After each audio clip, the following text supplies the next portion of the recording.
document, and this is the first time ever that the leaders of the 5 nuclear weapon states, which also happen to be the five permanent members of the Security Council, have issued a joint statement on issues related to nuclear weapons.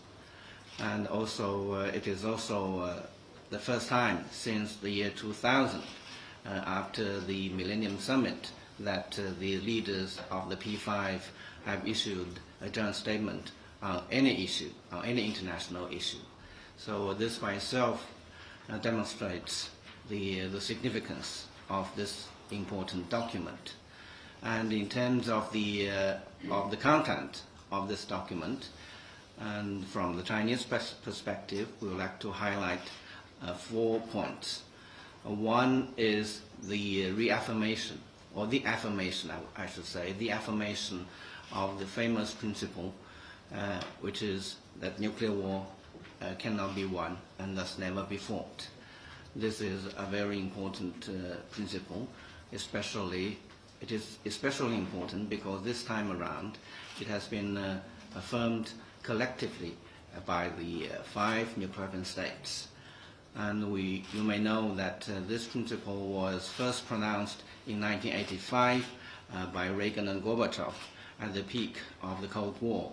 And at that time, this pronouncement of this very important principle was helpful in improving the high tension between the 2 superpowers at that time. Now, almost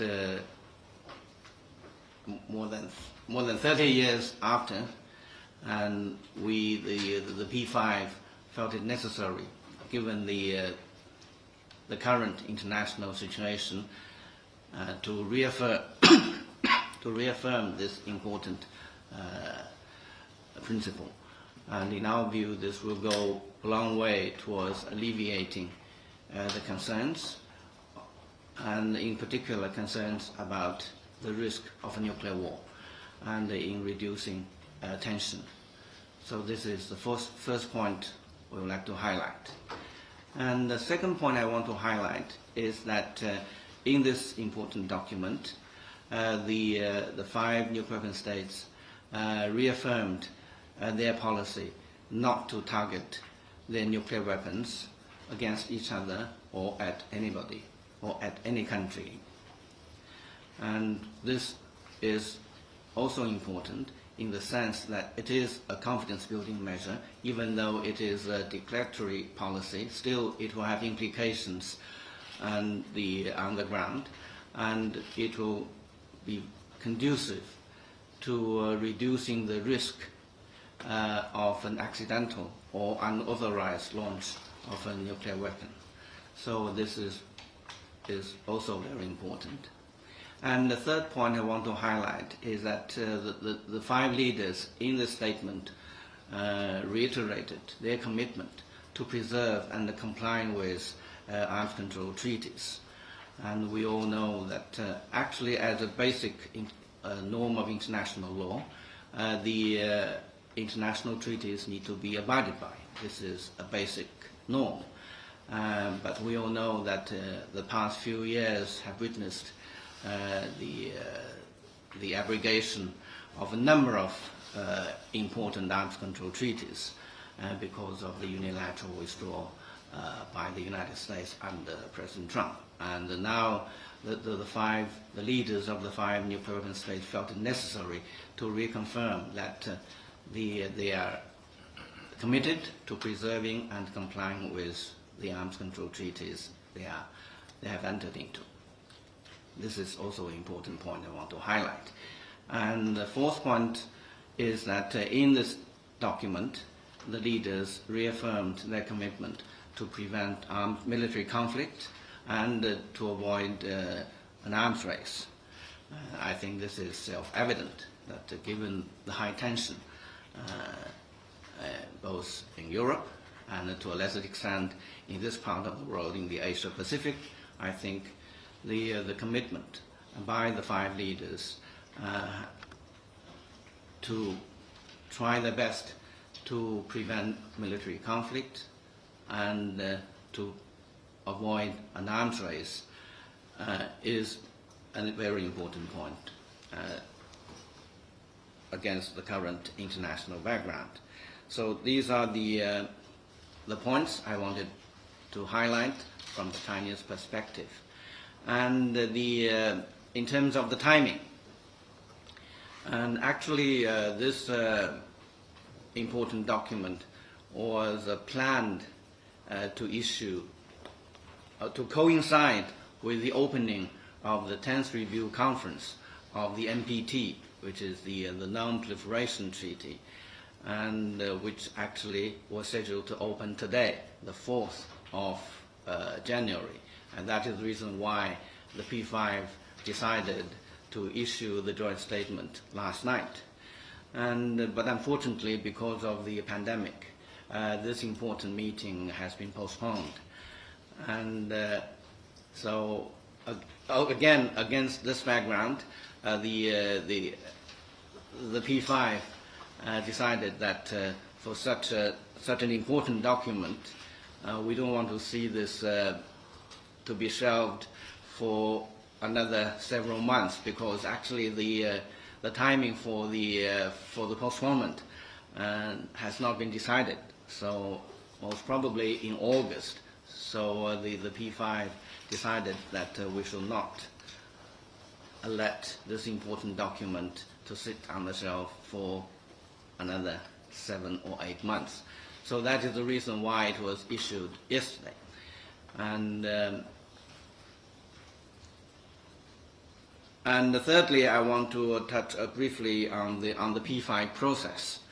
And you may know that this document was formulated within the P5 process. The P5 process is a process that has been established under the framework of the NPT. In order to coordinate among ourselves on important issues, in particular related to the nuclear issues. And for a couple of years, that process was in a stalemate, was in a state of inaction. And in 2019, when China assumed the coordinatorship of this process, we tried our best to revitalize this process. And since then, China has been advocating among the P5 that we should collectively reaffirm this important principle that a nuclear war cannot be won and should not be fought. And originally, this idea, this initiative from China met some resistance from some countries, and during that time, the Trump administration was not interested in arms control issues, so they resisted issuing such a document. But with the change of government, with President Biden in office, the U.S. changed course and decided to support this idea. And also, Russia has been quite positive from the beginning, together with China. And later on, UK and France came on board. And the fact that the P5 process can produce such a historic document testifies to the utility and importance of this process. And you may know that the vast number of non-nuclear weapon states attach great importance to this process, and they expect the P5 to play a leading role in terms of the nuclear disarmament and also in nuclear non-proliferation and further in the peaceful use of nuclear energy. So this is a vehicle whereby the P5 can play a leading role in these efforts.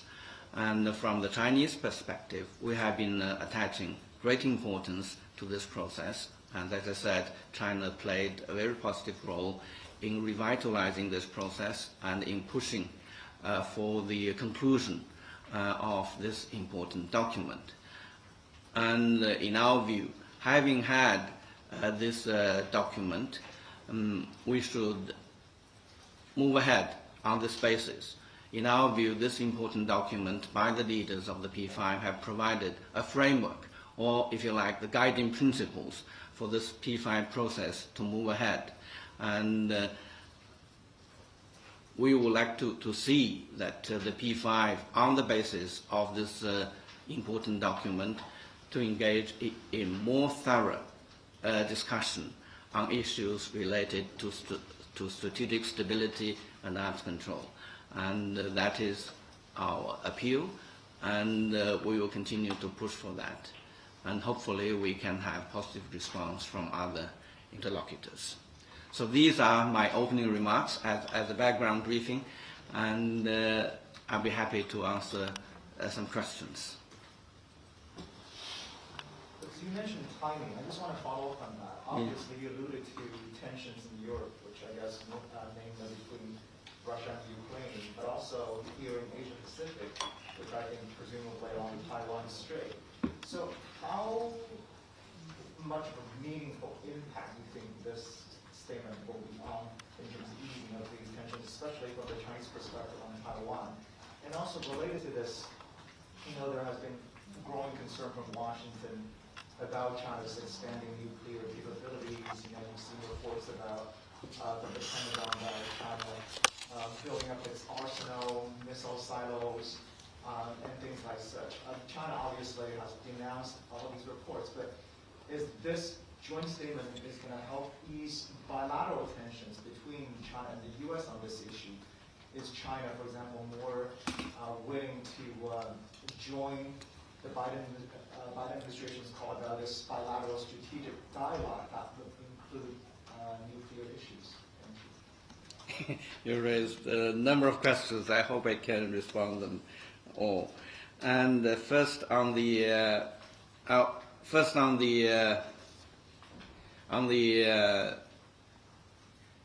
assertions made by the U.S. officials that China is expanding dramatically its nuclear capabilities. First, let me say that this is untrue. And China, as we always say, that we adopt this no first use policy, and also we maintain our nuclear capabilities at the minimum level that is required for our national defense. So it is not our policy to expand dramatically, or in the word of the U.S., remarkably, the nuclear capabilities. And secondly, it doesn't mean that China is not modernizing. We do not deny that China has taken measures to modernize our nuclear arsenal, if not for other reasons, but for reliability and safety reasons. And you know that nuclear weapons also age, so we need to keep up with this process in order to make sure that our nuclear weapons are safe and our nuclear weapons are reliable as a deterrence.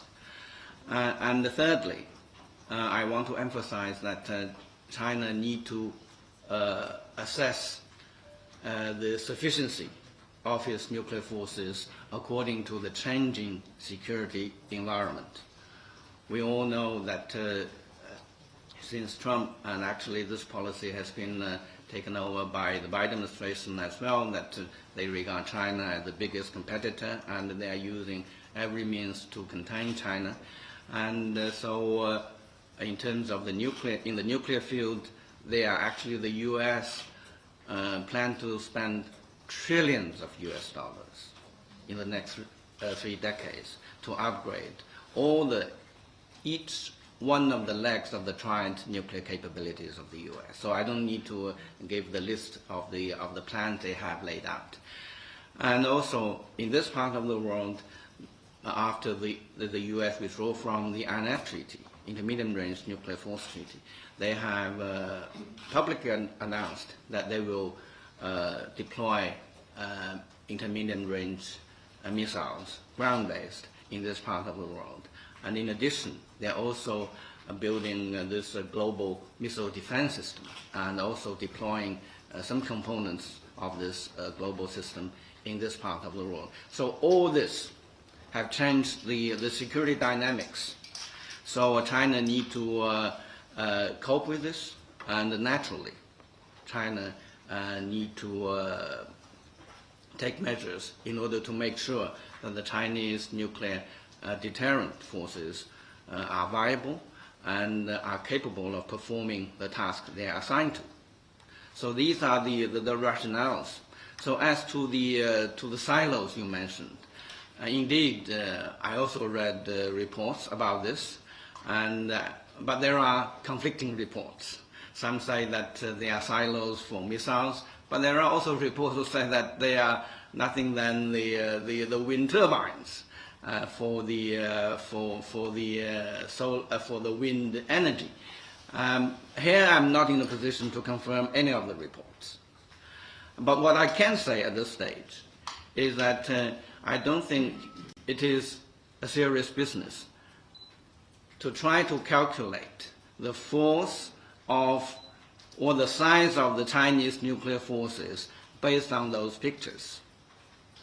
I think our American colleagues know better than that. So I will stop at that on that question.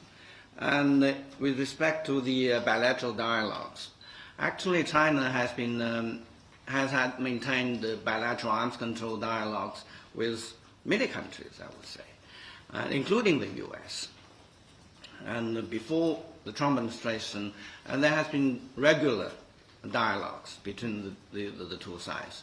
But when Trump came into power, they suspended this bilateral dialogue. Instead, they tried to push for this so-called the trilateral negotiation, which actually in this very room I have explained our position. So I don't think now the water is under the bridge, so I don't need to dwell on this proposal, which actually has been abandoned even by the Biden administration. And so in our view, China and the US being the two largest economies in the world and the two nuclear powers, we have shared responsibility, both in terms of the world, the economic prosperity and also the world peace. So it is important that the two sides need to talk to each other on issues, on these issues. So we actually within the P5 process, as I said, China and the US, together with other interlocutors, have maintained quite professional and in-depth discussions on issues related to nuclear weapons, including the nuclear doctrines and the transparency measures and all these. And we could resume the bilateral dialogue between our two sides in order to understand each other. And because from the discussions I have had so far, I see that there are many things that need to be clarified. For instance, the strategic stability. Many countries don't understand the exact meaning of this term. So in our view, it would be more useful to have a more professional dialogue on these important issues before elevating them to the political level. That's my personal view, but I think that can move our dialogue further. So the best way is to utilize the existing bilateral channel, which actually we had at the vice ministerial level, to discuss issues related to the arms control and strategic stability and strategic security. And with respect to Taiwan, and so as I said, we hope that this joint statement issued by the heads of state and will be conducive. Actually, as I said last night, this document explains a basic understanding of the true nature of nuclear weapons. As we always say, that nuclear weapons are the ultimate deterrence. They are not for war fighting. And I think by saying that a nuclear war cannot be won and must never be fought, actually shows that this is an understanding shared by all the P5. So it is important that we have this in mind when we talk about the tension. And this applies everywhere, I would say. And it applies in our bilateral relations with the US and with any other major powers. This is something that we hope could reduce tension and could help clarify certain misunderstandings. Thank you.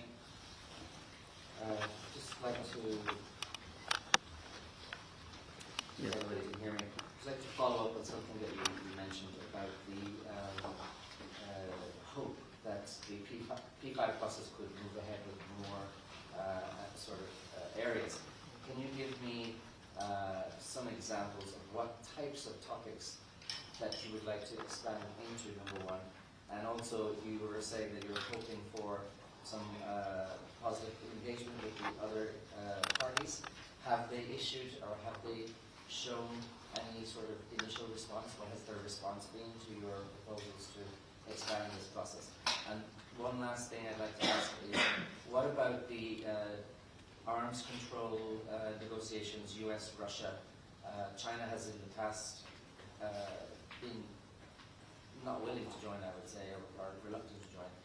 Is that something that you see possibly happening?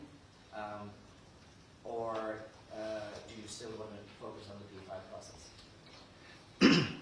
First, on the P5. First, let me say that since 2019, this P5 process has been quite effective. And as I said, the fact that the P5 process can give us this joint statement by the leaders of the 5 countries testifies to the utility and importance of this process. And in the past few, actually in addition to this great achievement, there are other things that the P5 have discussed, for instance, in terms of the nuclear doctrines. I think this is quite important because people, the P5 being the 5 nuclear weapon states, need to understand each other's nuclear doctrines more clearly in order to reduce the tension and also reduce the risk of a nuclear war. And also, China has led the effort of formulating the what we call the glossary of nuclear terms.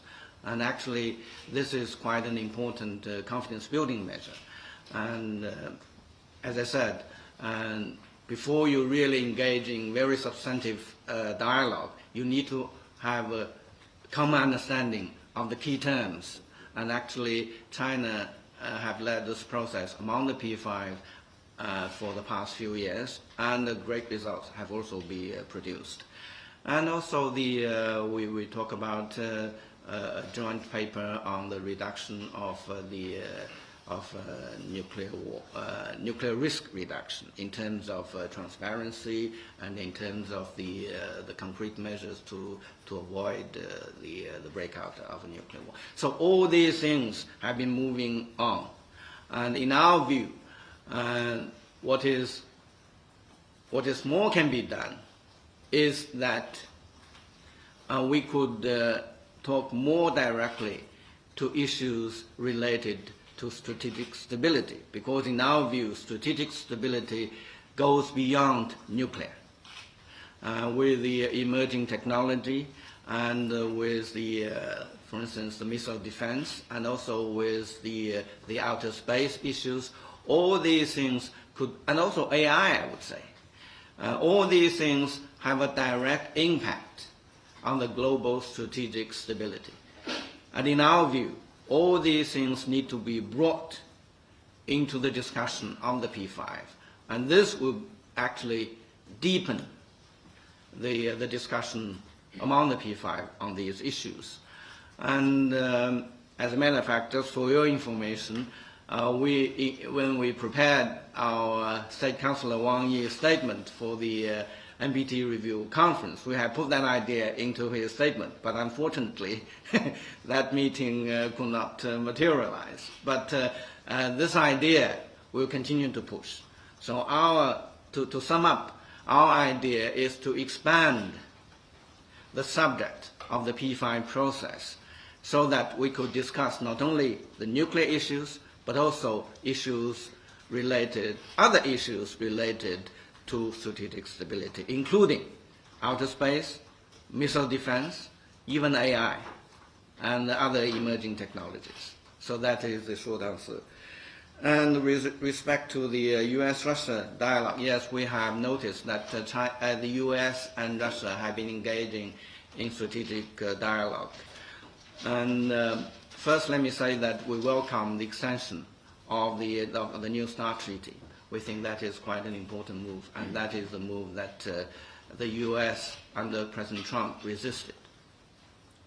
And secondly, we don't think that is sufficient, because even after this extension of the New START Treaty, the U.S. and the Russian Federation together, they still possess over 90% of the existing nuclear weapons on the Earth. So the international consensus is still that they should move ahead in further reducing their nuclear weapons. And we would say that reducing their nuclear arsenals in an irreversible and also in an irreversible and legally binding manner. And the reason why we emphasize irreversible is that when we talk about reduction, it should not be only moving those nuclear weapons from one place to another place. And just moving, what I mean is that some of the measures were actually not dismantlement of these nuclear weapons, nuclear warheads. They just move from the active deployment mode to a stockpile. But the nuclear weapons are still there. So, and for us, it doesn't constitute real a reduction. When we talk about reduction, it should be dismantlement. And that's what we mean by irreversible. And also in a legally binding manner. In a legally binding manner, we all see what happened during Trump administration. And a very good example is the JCPOA. So unless even treaties the U.S. did not hesitate to withdraw. If it is not a legally binding document, it could only make things easier for those people who do not have an interest in arms control to withdraw from the treaty. So at least by having a legal document, it provides some protection against that. And well, China's participation, we have always said, we do not shy away from our obligations. And I would emphasize the fact that China has maintained minimum nuclear capability in the past few decades is the most important contribution that China makes to the nuclear disarmament cause. And this is true because in the past few decades, China has shown great restraint in its development of nuclear weapons. And even today, we are also showing great restraint. As I explained, we will only develop our nuclear capabilities that is needed at the minimum level for our national defense. And that policy will not change. Let me emphasize that the no first use policy will not change. And the minimum deterrence policy will not change. And despite what has been said by some people, including some U.S. government officials. And this is for number one. And secondly, we have said that if the two nuclear superpowers continue to reduce, and we will be happy to join if they have reduced to our level. We have said that many times, and that is also our position. When we talk about nuclear disarmament or nuclear reduction, we always say that it should be done by step-by-step manner.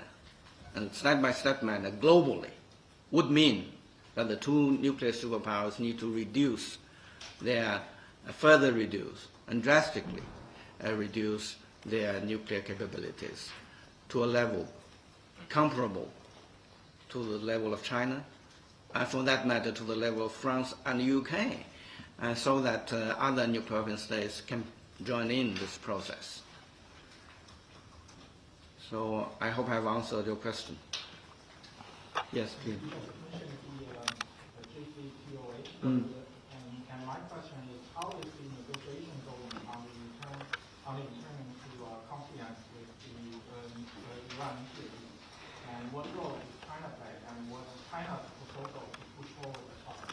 Yes, actually, yes. Yesterday, the negotiation in Vienna resumed, and after the suspension for the New Year holidays, and we are following the negotiation closely.